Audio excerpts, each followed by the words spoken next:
Agenda 21 represents a tremendous threat to our freedom, to our lifestyle, and to our ability to live good lives on planet Earth. Agenda 21 was set up by the UN in 1992 and re-upped at their conference last year at 2012.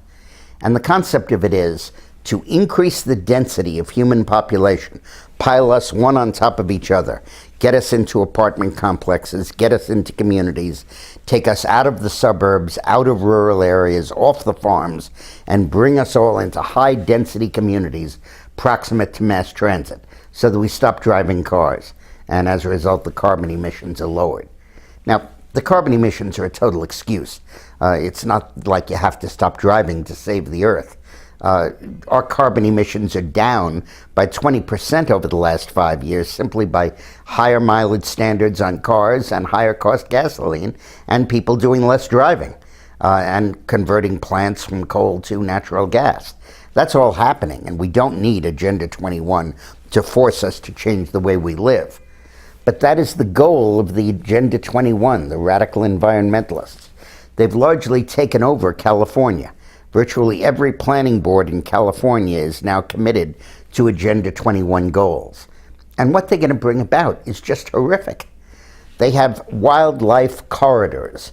The idea is that wildlife should be able to migrate coast to coast throughout the United States without ever having to enter a populated area. They literally are talking about wildlife underpasses and overpasses over roadways. They're talking about taking people's property, not just for public purposes, but limiting their ability to develop their property because it would obstruct other people's view. You have a bike path and there's a beautiful scene there. That's called a view shed. And if somebody spoils that view by building something on their own property, a barn or something, you are taking away their view shed rights. This is an entire new world of regulation.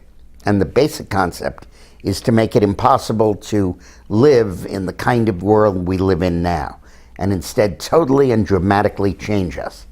Give rights to wildlife and take them away from people. Get people to live in high-density situations, whether they like it or not. It's a little analogous to Stalin's collectivization program in Russia, where he forced people off the land and into cities to create a labor force. And yet this Agenda 21 is working its way into our society. Local boards get grants from the federal government, which are contingent upon their accepting Agenda 21 goals. They're told that they have to comply with those goals or lose their grant money. So check out in your community. But Agenda 21 is a danger that we really have to be careful of. In our book, Here Come the Black Helicopters, which, by the way, would make, I hope, a wonderful Christmas present, we talk about that and explain the dangers of Agenda 21. And this is one of the most serious threats we face, not just as Americans, but as human beings. Thanks for watching.